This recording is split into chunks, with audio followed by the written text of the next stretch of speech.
Hello बच्चों, ये video वैसे बच्चों के लिए होने वाले हैं जो आर्ट्स सब्जेक्ट तो लिए हुए हैं लेकिन बिल्कुल तैयारी नहीं किए हैं, पढ़ाई नहीं किए हैं। तो वैसे बच्चों के लिए कहीं ना कहीं रिवीजन की तरह बैच स्टार्ट होने वाला है। जिसने साल भर की पढ़ाई नहीं की है उस बच्चों के लिए होने वाला है। हम आपको बता दें हम आपको क्या क्या करवाएंगे।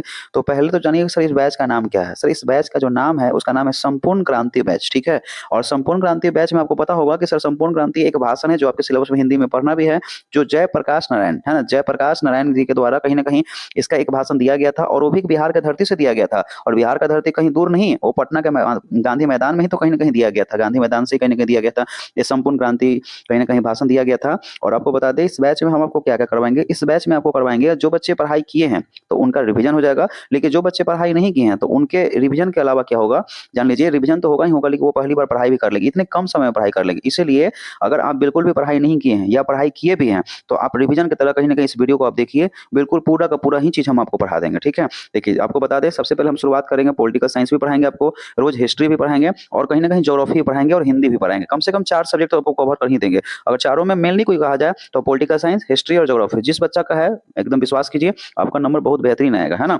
आपको हम कराएंगे क्या इस संपूर्ण बैच में, ठीक है। संपूर्ण क्रांति बैच में हम आपको करवाएंगे क्या। तो पहली बात जान लीजिए कि सर संपूर्ण क्रांति बैच में आपको हम पूरा डिटेल्स से आपको पढ़ाएंगे। बस आपको वीडियो देखना, हम आपको ये नहीं बोले कि नोट्स बनाइए, बिल्कुल नोट्स मत बनाइए, ठीक है।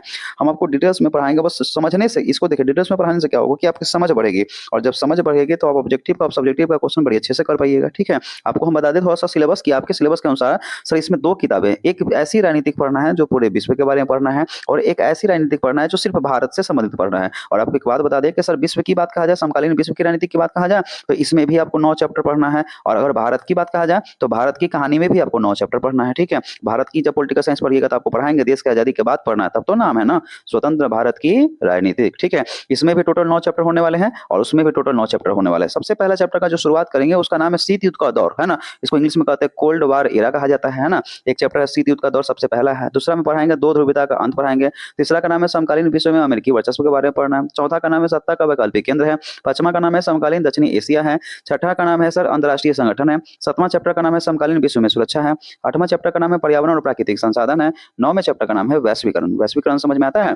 वैश्वीकरण का मतलब होता है क्या, पूरे दुनिया जो है ना एक गांव में तब्दील हो गया है ना। तब तो खबरें जानते हैं गांव में कितना स्पीडली से पहुंचता है, एक छोर से दूसरे छोर पहुंच जाता है। वैसे सारे खबरें यहाँ का वहां जा रहा है, सारे सामान यहाँ का वहां, वहां का यहाँ आ रहा है, ठीक है। ये किसके कारण हुआ, वैश्वीकरण के बारे में सारे टॉपिक हम आपको अच्छे से पढ़ाएंगे, ठीक है। भारत की बात कहा जाए तो भारत की राजनीति पढ़ने के लिए भी आपको 9 चैप्टर पढ़ाएंगे आपको, ठीक है। बस आप वीडियो देखिए आपको बहुत कुछ समझ में आ जाएगा। पहला चैप्टर का नाम है राष्ट्र निर्माण की चुनौतियां। दूसरे चैप्टर का नाम है एक दल का प्रभुत्व का दौर, जिसमें आपको हम कांग्रेस पार्टी को लेकर संबंधित पढ़ाएंगे कहानी। तीसरे चैप्टर का नाम है नियोजित विकास की राजनीति, कैसे प्लानिंग करके देश का विकास किया गया। इसमें पंचवर्षीय योजना, वार्षिक योजना, सारे के सारे योजनाओं के बारे में पढ़ाएंगे। चौथे चैप्टर का नाम है भारत का विदेशी संबंध, है ना। भारत का विदेशी संबंध कैसा है, दूसरे देशों के साथ संबंध कैसा है, भारत के पड़ोसियों के बारे में पढ़ाएंगे। पांचवें चैप्टर का नाम है कांग्रेस प्रणाली चुनौतियां और पुनर्स्थापना, कैसे कांग्रेस प्रणाली खत्म हो गया था, मतलब इंदिरा गांधी क्या की थी ना मनमानी करके 1974 में, ठीक है। याद रखिएगा 1974 में सबसे पहले इमरजेंसी लगाई थी, ठीक है। आगे देखिए बताते हैं कि सर लोकतांत्रिक व्यवस्था का संकट, इसके बारे में पढ़ना है। फिर उसके बाद पढ़ना है जन आंदोलन के उदय के बारे में पढ़ना है, क्षेत्रीय आकांक्षाओं के बारे में पढ़ना है और राजनीति, भारतीय राजनीति के नए नए बदलाव के बारे में पढ़ना है। मतलब टोटल 9 कितना हो गया, 18 चैप्टर। कोई बड़ा नहीं है, एकदम आसानी से आपको कंप्लीट करवा देंगे, ठीक है। चलिए सबसे पहले शुरुआत करते हैं पहले चैप्टर से जिसका नाम है शीत युद्ध का दौर। और शीत युद्ध का दौर की बात कहा जाए, ध्यान दीजिएगा।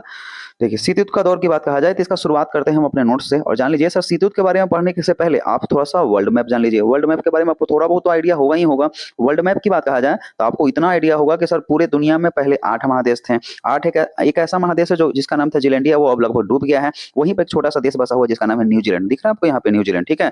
देखिए बताते हैं सर, यह है उत्तरी अमेरिका, यह है दक्षिणी अमेरिका, यह है यूरोप, यह है एशिया, यह है अफ्रीका, यह है ऑस्ट्रेलिया, यह है अंटार्कटिका, ठीक है। अच्छा इसके बारे में थोड़ा सा और बेसिक जानिए। सबसे बड़ा महादेश कौन सा है, एशिया। कौन सा महादेश में बिल्कुल कोई लोग नहीं रहता है ना, मतलब जन विहीन है, वो कौन सा है, अंटार्कटिका। सबसे छोटा महादेश कौन सा है, ऑस्ट्रेलिया, ठीक है। मानवों का उत्पत्ति किस महादेश पे हुआ, अफ्रीका। बताइए अमेरिका का कितने महादेश, 2, एक है उत्तरी अमेरिका, एक है दक्षिणी अमेरिका। अब तो भाई इसका टूट भी रहा है, अब बीच में जानते हैं मध्य अमेरिका भी आ रहा है, ठीक है। और यूरोप के बारे में तो आपको आइडिया होगा, आपको पता होगा मतलब कहीं ना कहीं पुनर्जनन की विकास की बात कहा जाए या औद्योगिक क्रांति का शुरुआत जो हुआ था वो किस महादेश से शुरुआत हुआ था, तो यूरोप महादेश से हुआ था, है ना। इतना में कोई दिक्कत है नहीं ना। चलिए अब हम थोड़ा सा आगे बताते हैं। सर हुआ क्या सर, शीत युद्ध का शुरुआत कैसे हुआ इसके बारे में आपको हम पढ़ाएंगे। पहले थोड़ा सा बेसिक बात जान लीजिए, ठीक है। समकालीन विश्व की राजनीति, इस चैप्टर का नाम है शीत युद्ध का दौर। शीत युद्ध का दौर का शुरुआत कैसे हुआ, इसके पीछे कहानी हम सारे कहानी आपको बताएंगे, लेकिन पहले आप जानिए सर शीत युद्ध कहते किसे हम। इसको इंग्लिश में कहते हैं कोल्ड वार एरा, है ना। इसका शुरुआत 1945 में हुआ, 1991 तक चला। सर हुआ क्यों, स्टार्ट कैसे हुआ, इसके पीछे बहुत बड़ा कहानी है। एक कहानी को हम आपको समझाएंगे, बस कुछ वर्ड को आप याद कर लीजिए, ठीक है।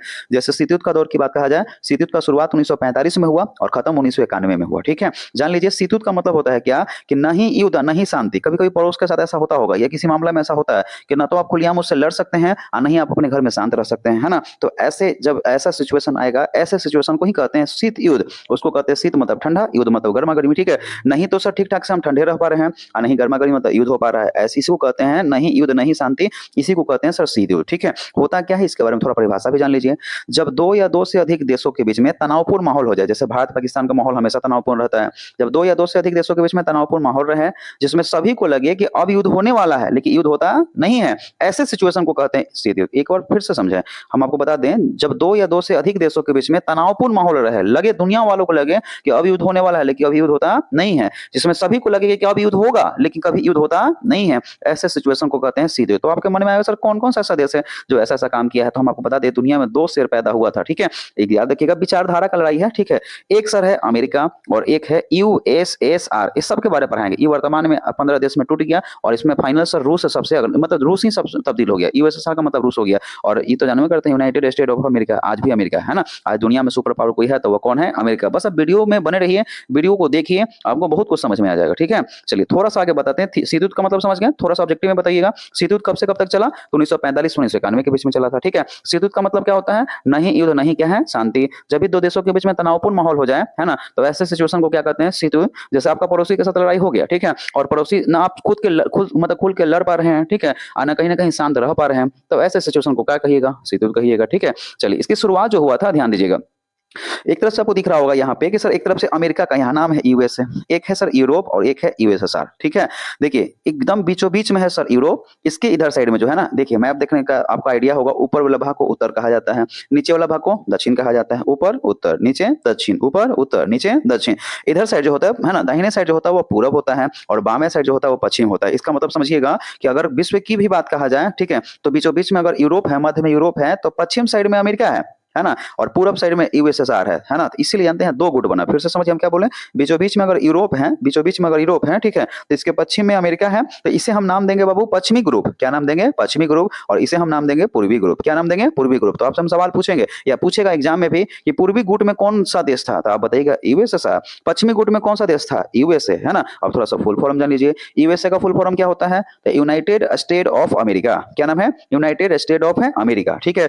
यूएसएसआर का फुल फॉर्म क्या होता है, तो यूएसएसआर का जो होता है यूनियन ऑफ, यूनियन का मतलब ग्रुप होता है, ठीक है, union of Soviet Socialist Republic होता है, ठीक है। और जान लीजिए कि सर इसमें 15 देश थे। कितने देश थे, 15। ये फाइनली 1991 में कहीं ना कहीं टूट जाएगा और 15 देशों में कहीं ना कहीं बढ़ जाएगा। अब आपके मन में सवाल होगा कि सर आप तो बोले थे कि शीत युद्ध का शुरुआत कैसे हो, इसके बारे में बताइए। तो भाई शीत युद्ध की शुरुआत के बारे में बता रहे, लेकिन थोड़ा सा पहले बेसिक बात जानिए तभी आपको समझ में आएगा। क्योंकि शीत युद्ध का जो शुरुआत हुआ है वो 1945 में हुआ है और इसका जो नींव डाला गया था ना वो फर्स्ट वर्ल्ड वॉर से है। इसलिए हम आपको पहले फर्स्ट वर्ल्ड वॉर पढ़ाएंगे, उसके बाद सेकंड वर्ल्ड वॉर पढ़ाएंगे, और जैसे सेकंड वर्ल्ड वॉर 1945 में खत्म होता है तुरंत स्टार्ट होता है किसके बारे में, शीत युद्ध। बस अब वीडियो में बने रहिए, आपको बिल्कुल बहुत कुछ समझ में आ जाएगा, ठीक है। तो पहले जल्दी बताइए, यूएसए का full form United State of America. USSR का फुल फॉर्म क्या होता है, तो Union of Soviet Socialist Republic. याद हुआ, बोले यूएसए का United State of America, USSR का Union of Soviet Socialist Republic. इसमें कितने देश है बाबू, 15। 15 देश कब टूट गया, 1991 में, ठीक है। अब थोड़ा सा आगे चलते हैं, देखिए एक कहानी का शुरुआत होता है सर 14वीं शताब्दी से। क्या ऐसा 14वीं शताब्दी में हो गया था, इसके बारे में जान लीजिए। आपको पता होगा जब भी 14वीं शताब्दी 15वीं शताब्दी की बात कहा जाता है तो इसका जान लीजिए सर इसका डाटा कैसे होता है। तो 14वीं शताब्दी का मतलब होता है 1300 से लेकर 1399 ईस्वी को हम कहते हैं 14वीं शताब्दी।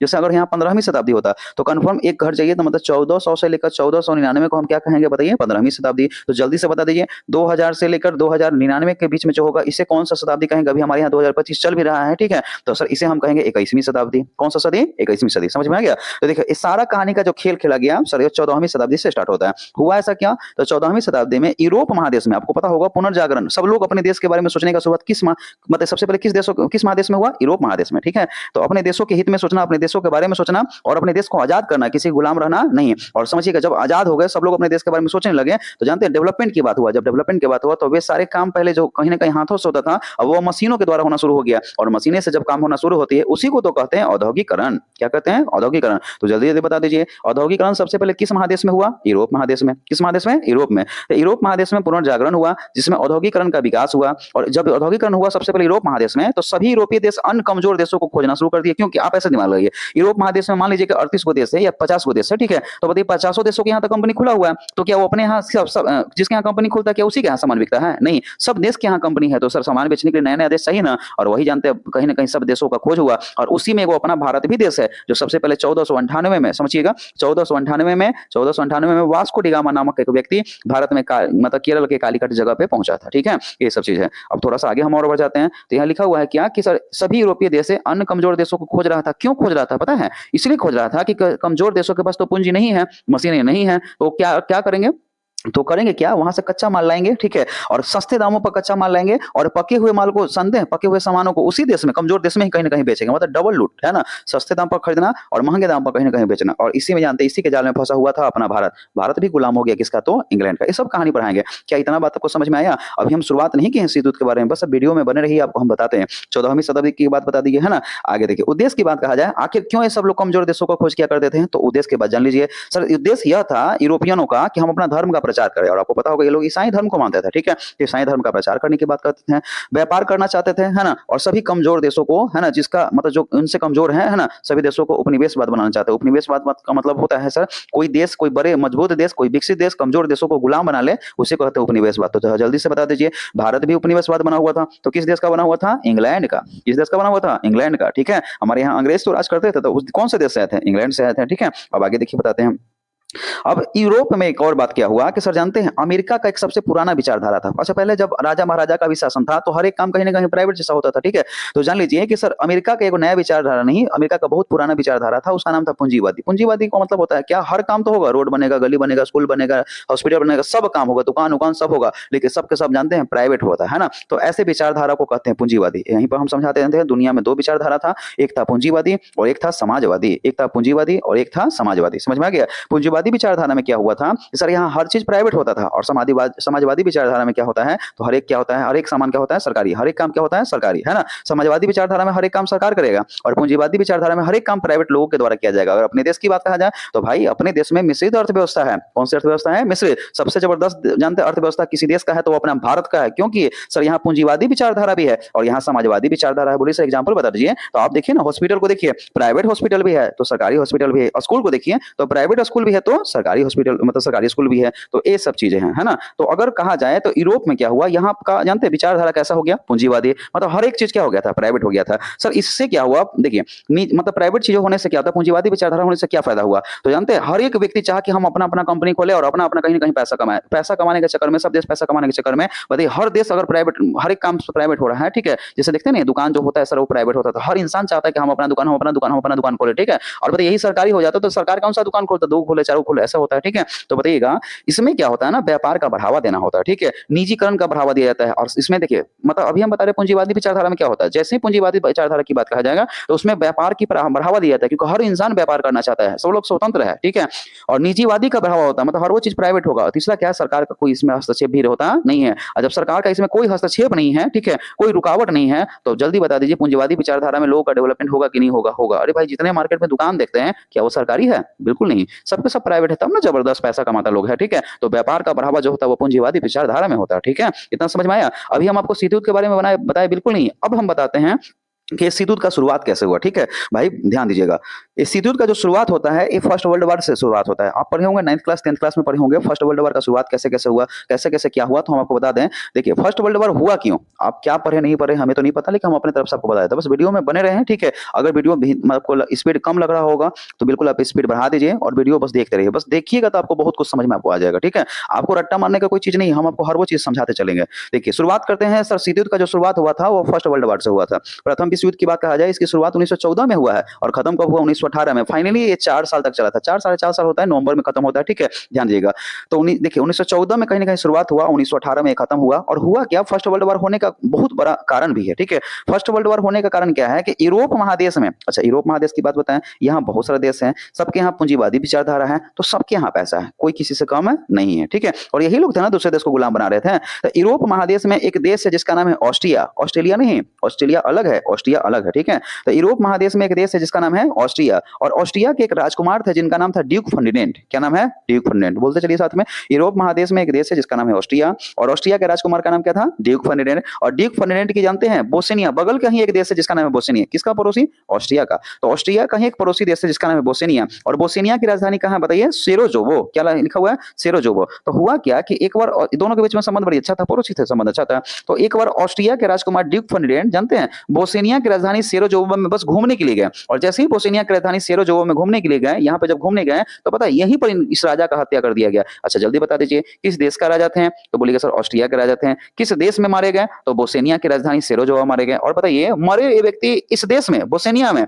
और आरोप लगा सर्बिया पर। बोलिए सर ऐसा क्यों, तो आप ऐसे समझिए ना कि कोई इंसान ए है और कोई इंसान बी है। अब बताइए ये दोनों में पहले से ही कहीं ना कहीं 36 का आंकड़ा है, ठीक है। ए बिल्कुल बी को दिखाना नहीं चाहता, बी बिल्कुल ए को दिखाना नहीं चाहते। अगर कोई अन्य इंसान, सी इंसान, अगर मान लीजिए बी को भी मार देगा ना, अगर बी को मार देगा तो कन्फर्म आरोप किस पे लगेगा, ए पे लगेगा। बस यही चीज यहाँ भी था, हुआ भी यही चीज कि जान लीजिए सर ऑस्ट्रिया के राजकुमार ड्यूक फर्डिनेंड का मृत्यु हुआ सर बोस्निया की राजधानी सेरोजोवो में, लेकिन आरोप लगा सर्बिया पर। बोले सर ऐसा क्यों लगा, तो सर्बिया पर इसलिए आरोप लग गया क्योंकि जान लीजिए सर्बिया और ऑस्ट्रिया के बीच में पहले 36 का संबंध था, पहले से झगड़ा चलता था, ठीक है। किस किस देशों के बीच में, तो ऑस्ट्रिया और सर्बिया के बीच में 36 का संबंध था, ठीक है। तो देखिए ऑस्ट्रिया के राजकुमार का मृत्यु हुआ सेरोजोवो में, बोस्निया की राजधानी सेरोजोवो में। आरोप किस पे लगा, सर्बिया पे, क्योंकि ये दोनों के बीच में रिश्ता अच्छा नहीं था। अब आपसे एक सवाल है, क्या सर्बिया शांत रहेगा, सॉरी ऑस्ट्रिया शांत रहेगा, ऑस्ट्रिया नहीं सर, ऑस्ट्रिया शांत रहने वाला नहीं है। तो हुआ क्या, इसके बारे में थोड़ा सा जान लीजिए, ठीक है। तो जान लीजिए कि सर जानते हैं, एक बात बताते हैं सर, ऑस्ट्रिया के तो राजकुमार मारे गए, ऑस्ट्रिया के राजकुमार क्या हो गए, मारे गए। जैसे ही ऑस्ट्रिया के राजकुमार मारे गए, पता है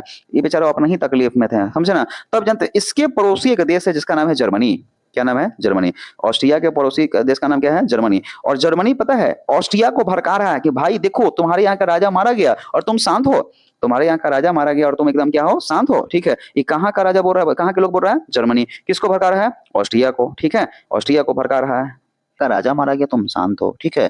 तो ऑस्ट्रिया को भी लगा अरे भाई ये बात तो सच्चाई है ना। तो जर्मनी भड़काया ऑस्ट्रिया को, साथ में हंगरी भी ऑस्ट्रिया को साथ दे दिया, तुर्की भी साथ दे दिया। तो जब ऑस्ट्रिया को लगा क्या कि जब इतने लोग साथ दे ही रहे हैं तो अपने दुश्मन को निपटा ही देते, और यही हुआ कि चारों ताकतवर देश मिलकर सर्बिया को मारने लगा। जैसे ही सर्बिया को मारने लगा पूरा दुनिया में सब लोग देखने लगे अरे भाई ये क्या हो रहा है, जर्मनी हंगरी तुर्की सब तो पावरफुल होते जा रहा है, ठीक है। और ऑस्ट्रिया को मदद से सर्बिया कमजोर देश को मार रहा है। इसलिए पता है बाकी जो देश हैं सब लोग मित्र बन गए, और मित्र बनकर ब्रिटेन हो गया, फ्रांस हो गया, यहाँ तक कि अमेरिका सब मिल गया, और सब मिलकर किसको सपोर्ट किया, सर्बिया को। और फाइनली जब सर्बिया को जब सपोर्ट मिला, ठीक है, तो जान लीजिए इस सब के सब मित्र जो देश हैं इस सबको आसानी से हरा दिया। और हराने के बाद जानते हैं सब पता किया कि किसके कारण ये फर्स्ट वर्ल्ड वॉर हुआ है, ठीक है। तो नतीजा निकला या किसके कारण, जर्मनी। कहाँ का राजा मारा, ऑस्ट्रिया। क्या लड़ना चाहता था, नहीं, भड़काया कौन, जर्मनी। इसलिए सभी देशों ने मिलकर जर्मनी को अपमान किया, इसके जमीन को लूट लिया। इस सब के बारे में पढ़ेंगे, ठीक है। तो इतना समझ में आ गया होगा फर्स्ट वर्ल्ड वॉर क्यों हुआ। आगे देखिए ऑस्ट्रिया हंगरी सबने कहीं ना कहीं देखिए, ऑस्ट्रिया हो गया इधर, हंगरी हो गया, तुर्की, सब के सब हार गया पहले ही। नहीं हार रहा था कौन, जर्मनी। और जर्मनी बता दे सर इस युद्ध को 4 साल तक खींच दिया। सोचिए 1914 में स्टार्ट हुआ और 1918 में युद्ध कहीं ना कहीं खत्म हुआ, है ना। तो 4 साल तक खींच दिया। आगे देखिए सर 1918 की बात कहा जाए, जर्मनी भी आत्मसमर्पण करता है ना, लेकिन एक संधि के तहत। क्योंकि जान लीजिए पहले जब जानते जब कोई दो देश आपस में लड़ते थे तो जानते इसमें एक संधि होता था। संधि इसलिए होता था ना कि भाई तुम्हारे कारण हम युद्ध किए हैं, अब तुम हमारा इतना लॉस है इसलिए तुम इतना हमें पैसा दो, ये सब होता था, ठीक है। और यही हुआ कि जर्मनी भी आत्मसमर्पण किया, लेकिन एक संधि के तहत। उस संधि का नाम है वर्साई की संधि, ठीक है। और वर्साई की संधि सर किस देश में हुआ, फ्रांस में। कब हुआ, 1919। याद कर लीजिए 1919 में वर्साई का संधि हुआ था। आप कैसे याद करिएगा, तो वर्साई देखिए रॉलेट आया था 1919 में, जालियांवाला बाग हत्याकांड 1919 में हुआ था, इसलिए इसको भी आप याद कर सकते हैं। आगे देखिए सर इसमें हुआ क्या, आपको हम समझा देते हैं कि आखिर वर्साई का संधि में हुआ क्या, ठीक है। तो देखिए क्या क्या हुआ बता देते हैं। सबसे पहला काम हुआ कि जर्मनी के सभी उपनिवेश को छीन लिया गया। उपनिवेश समझते हैं? जर्मनी भी किसी न किसी को गुलाम बना कर रखा हुआ था, ठीक है? तो समझिएगा तब ना ताकतवर था, तब नहीं भौंक रहा था, ऑस्ट्रिया को मदद किया, ठीक है? तो जान लीजिए इसके जितने उपनिवेश है सारे उपनिवेश को छीन लिया। किसने छीन लिया बताइए जल्दी? तो इसने छीना किसने? तो जर्मनी के सभी उपनिवेशों को सभी देशों ने, मतलब अमेरिका हो गया, फ्रांस हो गया, इस सब ने कहीं न कहीं छीन लिया। और एक बात और बताते हैं, जर्मनी का एक पड़ोसी देश है जिसका नाम है फ्रांस। फ्रांस को जानते हैं, फ्रांस सबसे ज्यादा मजा लिया इससे जर्मनी का कहीं न कहीं गुलामी का। जर्मनी के सभी उपनिवेश को छीनने के बाद जानते हैं जर्मनी के सभी प्राकृतिक संपदा को भी लूट लिया गया। और फ्रांस कहा क्या? फ्रांस जर्मनी के जितने पड़ोसी हैं सभी पड़ोसियों से दोस्ती किया। इसलिए दोस्ती किया कि बीच में जर्मनी रहेगा, हमारा जानते हैं सारा दोस्त ऐसे रहेगा, फ्रांस ऐसा सोच रहा है, ठीक है? और बीच में कहीं न कहीं बांध कर रखेंगे किसको बताइए? जर्मनी को। एक लाइन में कहा जाए तो जर्मनी को साथ जानते हैं बहुत नाइंसाफी हुआ और जर्मनी के पड़ोसी देशों के साथ मित्रता करने लगा फ्रांस, ताकि जर्मनी को हम क्या कर सकें? घेर सके। क्योंकि पूरा दुनिया को पता हो गया कि फर्स्ट वर्ल्ड वॉर किसके कारण हुआ है? जर्मनी। इतिहास गवाह है, फर्स्ट वर्ल्ड वॉर भी जर्मनी कारण, सेकंड वर्ल्ड वॉर भी जर्मनी कारण हुआ, ठीक है? चलिए थोड़ा सा आगे बढ़ते हैं। चलिए ये तो हो गया 1914 से 1918 की कहानी बताए। अब कहानी में ट्विस्ट है, कहानी में चेंजिंग है। हुआ क्या कि 1933 में जानते हैं जर्मनी में एक सेनापति बनता है, सबसे बेहतरीन व्यक्ति, उसका नाम है एडोल्फ हिटलर। क्या नाम है? Adolf Hitler. इससे जब पता चला कि हमारे पूर्वजों के साथ जब ऐसा अपमानजनक संधि हुआ है, वर्साई का संधि हुआ है, हमारे जमीनों को लूटा गया, हमारे प्राकृतिक संसाधन को लूटा गया, उसमें लूटने वाला कोई और नहीं, फ्रांस वाला सबसे मेन देश था और मित्र राष्ट्र के लोग थे, ठीक है? इसने कसम खा लिया कुछ भी हो जाए लेकिन हम इस वर्साई के संधि का अपमान का हम लोग बदला लेंगे, ये चीज था, ठीक है? चलिए एक तरफ से तो कहानी ये हो गया। थोड़ा सा और कहानी बता दें कि 1917 में जानते हैं रूस में भी क्रांति हुआ था। आप 10th क्लास में इस चीज को पढ़े थे, ठीक है? और रूस में क्रांति हुआ, वहां के राजा के खिलाफ हुआ और जान लीजिए कि वहां का राजा जानते हैं लेनिन बनता है। कौन बनता है? तो लेनिन, ठीक है? जार निकोलस द्वितीय वहां का मेन राजा था पहले पहले, ठीक है? और उसके बाद जानते हैं उस राजा को हटाकर लेनिन वहां का राजा बनता है। जब लेनिन राजा बनता है तो वहां पर जानते हैं पूंजीवादी विचारधारा को चेंज करके जानते हैं समाजवादी विचारधारा लाया गया। कौन सा विचारधारा? समाजवादी, ठीक है? और समाजवादी विचारधारा में बदलाव किया गया और उसी समय नारा दिया गया दुनिया का मजदूर एक हो जाओ। मतलब इसका मतलब समझें, इसको हम इसलिए बताएं कि अभी तक दुनिया में जानते हैं सर एक ही विचारधारा था, उस विचारधारा का नाम क्या था? पूंजीवादी। लेकिन अब दूसरा विचारधारा हो गया, उसका नाम क्या हो गया? समाजवादी। किस देश के सहयोग से? रूस के सहयोग से, ठीक है? चलिए अब हम थोड़ा बता देते हैं कि सर समाजवाद का विस्तार कैसे कैसे हुआ, ठीक है? ध्यान दीजिएगा। जैसे ही सारा खेल हो गया था, फर्स्ट वर्ल्ड वॉर हो गया था, उसके बाद जानते हैं देखिए जर्मनी, इटली और जापान ये तीनों के तीनों मित्र बन गए हैं। कौन कौन मित्र बन गया? जर्मनी, इटली और जापान, ठीक है? जान लीजिए जर्मनी, इटली, जापान की बात कहा जाए, ठीक है? यहाँ पर देखिए बताते हैं जर्मनी का जो सबसे हेड व्यक्ति था उसका नाम था एडोल्फ हिटलर। इटली का जो था उसका नाम था मुसोलिनी और जापान का जो हेड व्यक्ति था समझ जापान में तो सर सैनिक शासन चलता था, ठीक है? ये तीनों के तीनों तानाशाही शासक थे, है ना? और ये कहीं ना कहीं ये सबका विचारधारा समाजवादी की तरफ था, ठीक है? और खासकर जान लीजिए कि हिटलर जानते हैं हिटलर ही सबसे पहले काम किया था कि उससे जर्मनी का था, इसका अपमानजनक संधि भी हुआ था। यह सोचता क्या था कि हमें यूरोप के लोग तो मदद किया नहीं, इसीलिए हम पहले हम यूरोप का स्वामी बनेंगे। कहाँ का स्वामी बनेंगे? यूरोप का। ये बात किसने सोचा? हिटलर ने। किस व्यक्ति ने सोचा? तो हिटलर ने। हिटलर कहता था क्या कि हमें कहीं ना कहीं यूरोप का स्वामी बनना है, ठीक है? और देखिए मुसोलिनी कहता क्या था कि हमें जो बनना है वो अफ्रीका का स्वामी बनना है, ठीक है? और जापान कहता था क्या हमें एशिया का स्वामी बनना। मतलब समझ रहे हैं दुनिया में तीनों को देश चलबे करेगा, जो कहीं ना कहीं इस सबका सोच था। जर्मनी कहा क्या कहा? जर्मनी कि हमें यूरोप का कहीं ना कहीं, जर्मनी में हिटलर हिटलर कहा हमें यूरोप का स्वामी बनना है। मुसोलिनी कहा हमें अफ्रीका का स्वामी बनना, अफ्रीका महादेश, ठीक है? और बताइएगा जापान कह रहा है हमें एशिया का स्वामी बनना है, ठीक है? तो जाहिर सी बात है अगर कहीं ना कहीं ऐसा कुछ होगा तो क्या फाइनली चल पाएगा? नहीं चल पाएगा। हुआ क्या? तो यहीं से सर शीत युद्ध का दौर का शुरुआत हुआ। सर शीत युद्ध का दौर का शुरुआत कैसे हुआ? देखिए इसके पीछे कहानी बताते हैं, ध्यान दीजिएगा।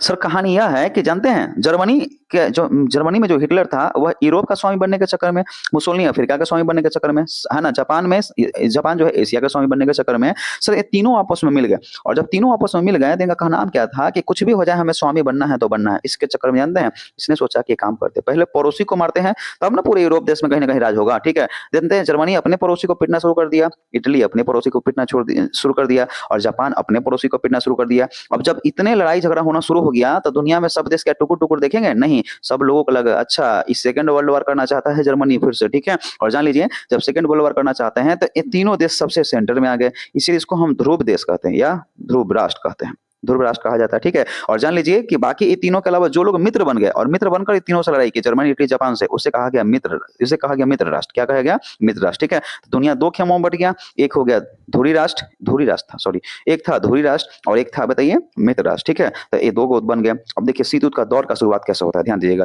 सबसे पहले हम आपको बताएं क्या कि जर्मनी सबसे पहले अपने पड़ोसी को पीटेगा, है ना? इटली अपने पड़ोसी को पीटेगा, ठीक है? और जान लीजिए कि सर उसके बाद जापान अपने पड़ोसी को पीटेगा। सबसे पहले शुरुआत किसने किया? जर्मनी ने, ठीक है? और सभी लोग प्लानिंग भी कर रहा था कि तुम बस युद्ध का स्टार्ट तो करो, हम फिर से तुम्हें पीटेंगे, ठीक है। ये जर्मनी के बारे में सोच रहा था।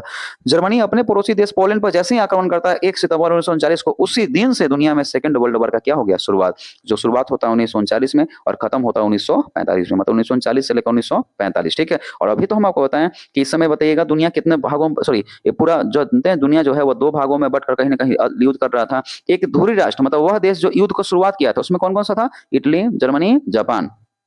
और एक ऐसा देश है जो इन तीनों देशों को हराने के लिए आपस में मित्र बने हुए थे, उसमें सोवियत संघ, ब्रिटेन, फ्रांस और अमेरिका था, ठीक है। सर ये सबके सब साथ होकर कहीं ना कहीं धुरी राष्ट्र को फाइनली हरा दिए। सबसे पहले बता दें कि सर सबसे पहले आपको इटली, सबसे पहले जानते हैं, अपने आप को सरेंडर किया, हार मान लिया, ठीक है। सबसे पहले इटली हार गया, उसके बाद जर्मनी हार गया, नहीं हार रहा था कौन, जापान। बता दें आपको कि जापान जानते हैं सेकंड वर्ल्ड वॉर को खींच कर 6 साल तक पहुंचा दिया, ठीक है। मतलब सेकंड वर्ल्ड वॉर 6 साल तक चल गया, किसके कारण चला, जापान। फर्स्ट वर्ल्ड वॉर किसके कारण हुआ, जर्मनी के कारण। सेकंड वर्ल्ड वॉर किसके कारण, जापान के कारण हुआ, ठीक है। ये 6 साल किया, वो 4 साल खींच दिया, ठीक है। लेकिन एक बात बता दें कि सर मित्र राष्ट्र, धुरी राष्ट्र के बीच में तो लड़ाई तो हुआ, लेकिन लड़ाई में क्या हुआ, ये तीनों देश तो कहीं ना कहीं हार गए। और हारे ही ऐसे नहीं, एक बात और यहाँ पर कहानी है। कहानी यह है कि इटली, जर्मनी, जापान जब एक होकर कहीं ना कहीं इनके सामने दुनिया के सब देश शामिल थे, मतलब इसके विरोध में खड़ा थे, मतलब ये तीनों के विरोध में खड़ा थे, ठीक है।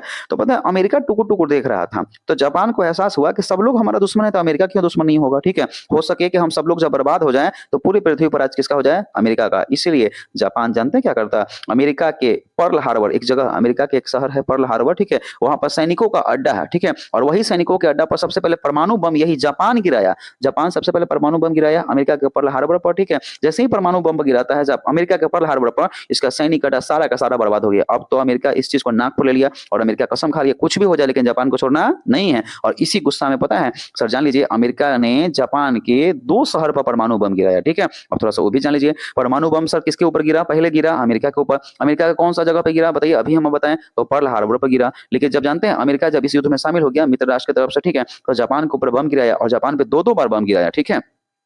एक गिराया था 6 अगस्त 1945 को, याद करते चलिएगा, हिरोशिमा पर, है ना, जापान का एक शहर हिरोशिमा, जो लिटिल बॉय के नाम से कहीं ना कहीं बम गिराया गया था, जो 15 केजी टन का था, ठीक है। और एक 3 दिन के बाद 9 अगस्त 1945 को गिराया गया था, जो नागासाकी कहीं ना कहीं शहर पर गिराया गया था, जापान का नागासाकी शहर पे, जो फैटमैन नाम का कहीं ना कहीं बम था, जो एक कितने केजी टन का था, 21 केजी टन का था, ठीक है।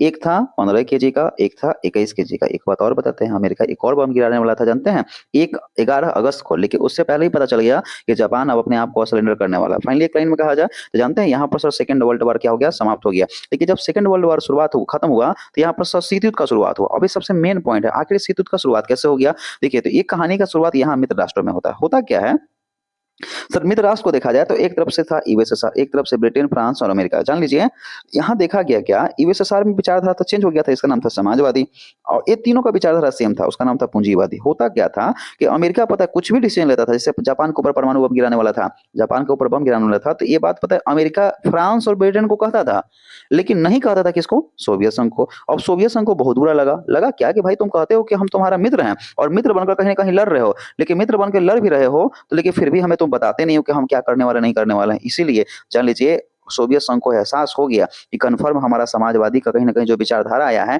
वो विचारधारा की लड़ाई कहीं ना कहीं अमेरिका कर रहा है, ठीक है। और जान लीजिए सोवियत संघ को यह भी बात पता था कि कहीं ना कहीं जापान, जानते हैं जापान तो अकेले पर गया था, बाकी हम लोग इतने ताकतवर देश थे, आज नकल जापान ऐसे ही हार जाता, ठीक है, तो आराम से कहीं ना कहीं सरेंडर कर देता। लेकिन जबरदस्ती अमेरिका पता है जापान पर परमाणु बम गिराया था, है ना। और जान लीजिए इसलिए बम गिराया था, जब अमेरिका से पूछा कि क्यों तुम परमाणु बम गिराए हो, ठीक है, तो जानते हैं अमेरिका क्या कहता है, अमेरिका कहता है क्या है कि हम युद्ध को जल्दी समाप्त करना चाहते हैं, देखिए लिखा हुआ भी है, और ज्यादा व्यक्तियों का जनहानि न हो, ऐसी स्टेटमेंट दिया अमेरिका में। लेकिन ऐसा कुछ बात है नहीं था।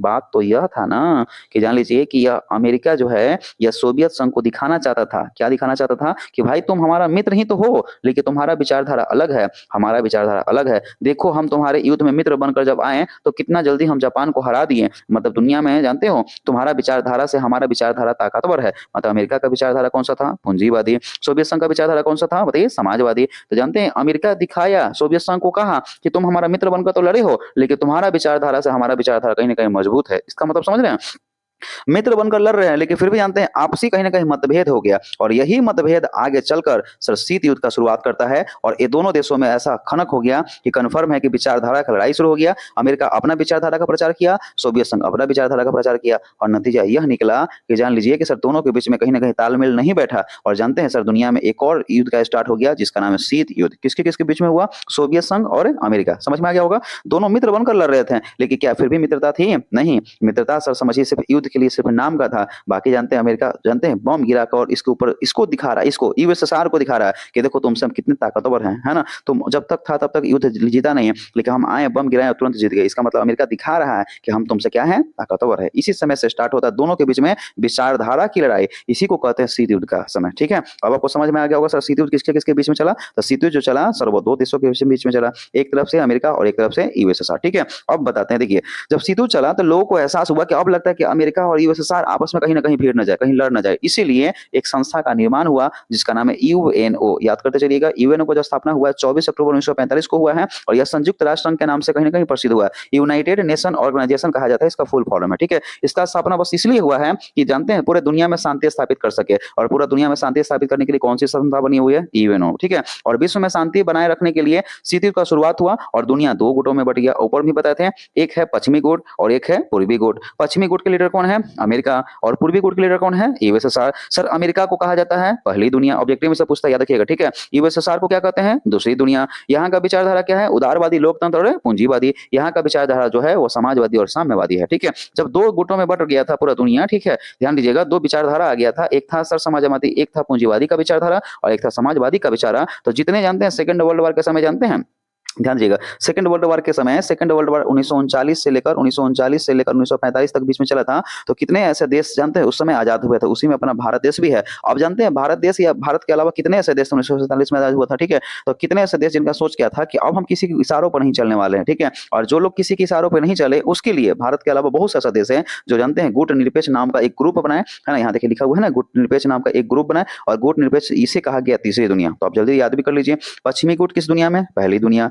पूर्वी गुट किस दुनिया में, दूसरी दुनिया। और तीसरी दुनिया में कौन आया बताइए, गुट निरपेक्ष। गुट निरपेक्ष का मतलब क्या होता है कि न तो आपको पश्चिमी गुट में रहना है, नहीं आपको पूर्वी गुट में रहना है। तो ऐसे गुट को क्या कहा गया बताइए, तीसरी दुनिया या गुट निरपेक्ष कहा गया। इसमें जानते हैं एशिया महादेश का बहुत सा देश है, अफ्रीका महादेश का बहुत सा देश है और दक्षिण अमेरिका का बहुत सारा देश है। ठीक है, जो किसी के इशारों पर चलने वाला नहीं है, क्योंकि सभी लोग गुलामी ढूंढा है ना, गुलामी कहीं ना कहीं किया और वो किसी के गुलामी रहना चाहता नहीं है। इसलिए न तो वो अमेरिका का साथ दिया और नहीं वो यूएसएसआर का साथ दिया, यह बीच में रहा गुट निरपेक्ष। और गुट निरपेक्ष का नाम भी यही था। गुट निरपेक्ष का नाम क्या था कि जब तुम आपस में लड़ोगे, ध्यान दीजिएगा, इनका कहा नाम यह था कि जब तुम आपस में लड़ोगे तो आपस में लड़ने के बाद बताइए समझौता करने के लिए कोई ना कोई एक चाहिए ना, तो समझौता करने के लिए कौन आया बताइए, गुट निरपेक्ष। ठीक है, तो आपको समझ में आ गया होगा सर शीत युद्ध क्या है। शीत युद्ध किसके किसके बीच में चला, तो एक तरफ से अमेरिका और एक तरफ से कौन है, यूएसएसआर। ठीक है, दोनों का विचारधारा भी आपको समझ में आ गया होगा। अब यहाँ से आपको पढ़ना है कि सर शीत युद्ध जो हुआ है ना, शुरुआत हुआ तो ये कैसे कैसे फैला, इसका केंद्र बिंदु क्या है। ठीक है, बर्लिन का दीवार कैसे बना, शीत युद्ध बनने का, शीत युद्ध होने का कारण क्या है, शीत युद्ध कब से कब तक चला, कौन कौन से संस्था बने, इस सारे के सारे टॉपिक हम पढ़ाएंगे।